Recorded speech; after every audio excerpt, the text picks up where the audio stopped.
Bonjour à tous, je suis David et bienvenue sur la chaîne de pronos de la semaine. Aujourd'hui, je viens devant vous présenter mon combi Italie qui sera constitué de 3 matchs, comme vous avez pu le voir sur la miniature. Mais avant cela, je souhaiterais féliciter tout simplement Dubois2 qui vient d'atteindre la barre des 1000 abonnés sur sa chaîne. Bravo à toi l'ami. Et je vous invite, vous et même ceux qui n'ont pas regardé cette vidéo, à aller voir sur sa page, sur sa chaîne, qui sera tout simplement en lien en bas dans la description pour que vous puissiez également l'encourager comme vous avez pu le faire avec moi. Parfois, nous avons besoin d'un petit coup de pouce. Bon, ce n'est pas parce qu'on n'a pas beaucoup d'abonnés que le contenu de la chaîne est mauvais. De plus, faire un coup de pub pour encourager un supporter lillois, alors allons-y, je compte sur vous. Nous irons dans l'ordre logique chronologique aujourd'hui, ce qui veut dire que nous allons directement commencer par la rencontre Hellas Vérone qui recevra l'équipe d'Atalante de Bergame à 12h30 ce dimanche.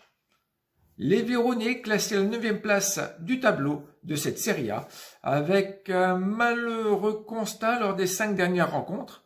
C'est 2 nuls, 1 victoire et 2 défaites. Bon, c'est pas grand chose quoi. C'est tout simplement l'équivalent de 5 points sur 15. Et si je me souviens bien, la victoire c'était Benevento. Une équipe de bas de tableau, mais on en reparlera tout à l'heure. Mais il faut dire quand même qu'ils ont reçu la Juve et l'AC Milan, soit des gros morceaux quand même de cette Serie A. Bon, ils sont tout de même un peu plus confortables à la maison. N'oublions pas qu'il y a Barak. Bon, les Stimi auront compris le jeu de mots. Donc Barak, le Tchèque, accompagné de Zaccagni, l'Italien, sont les meilleurs buteurs de cette équipe de Vérone. En face, on peut quand même faire un peu les présentations. Atalanta de Bergame, récemment éliminé en 8e de finale de Ligue des Champions. Maintenant, en Serie A, il va falloir mettre le paquet, les gars. Car ils sont situés au classement à la 4e place et il reste encore 10 journées à peu près. Il va falloir se battre pour rester au pire à cette place contre la Juventus, Naples ou Rome.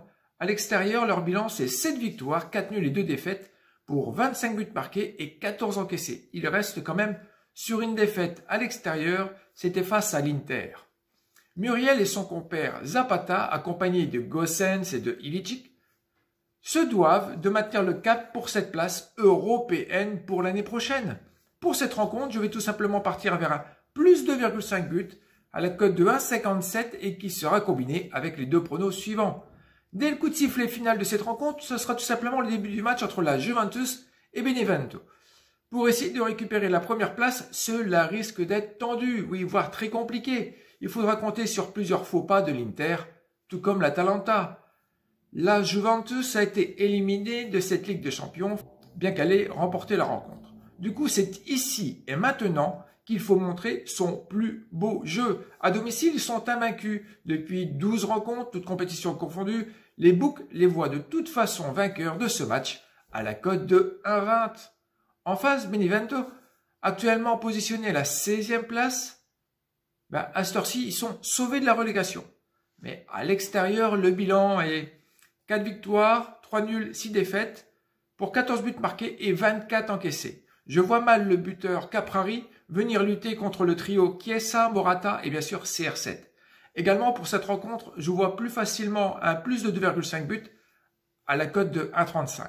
Oui, cette cote est faible, mais ça ne veut pas dire qu'on ne peut pas la jouer. C'est pas comme si c'était une cote de 1,05 ou de 1,10.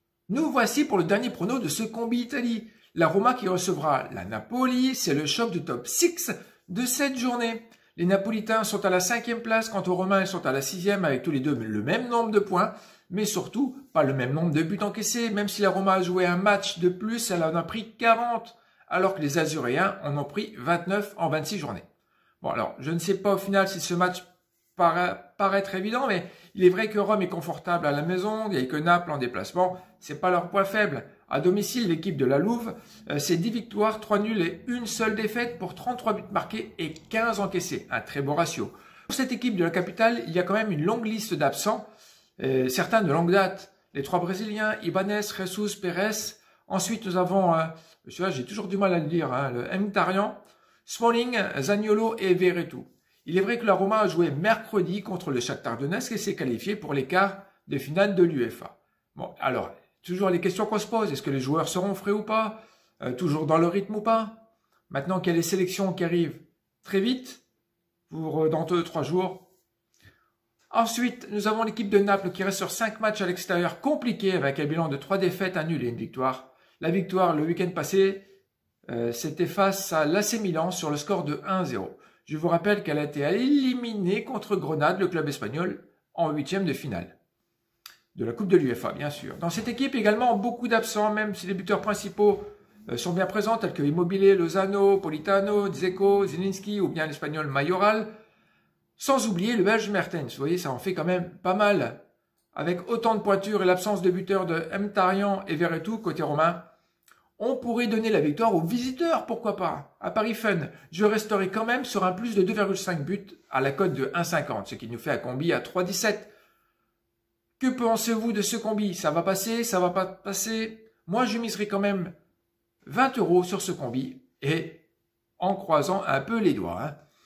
Je vous donne rendez-vous mardi prochain pour le nouveau format de la première journée des qualifications de la Coupe du Monde 2022 au Qatar, où nous devrions voir tous les matchs mercredi et jeudi, soit 25 rencontres. Qui dit mieux? Rien que ça. Merci à ceux qui ont regardé cette vidéo jusqu'au bout. Si vous avez apprécié le contenu, vous pouvez toujours valider avec un joli like, ça me fera grandement plaisir. De vous abonner si ça n'est pas encore fait. De cliquer sur la petite cloche de notification en bas à droite si jamais vous ne voulez pas encore vous abonner, mais au moins pour rester en contact de la chaîne. Alors, faites-vous plaisir. Passez un bon week-end avec vos proches et surtout comme d'habitude, prenez soin de vous et des vôtres. Bye!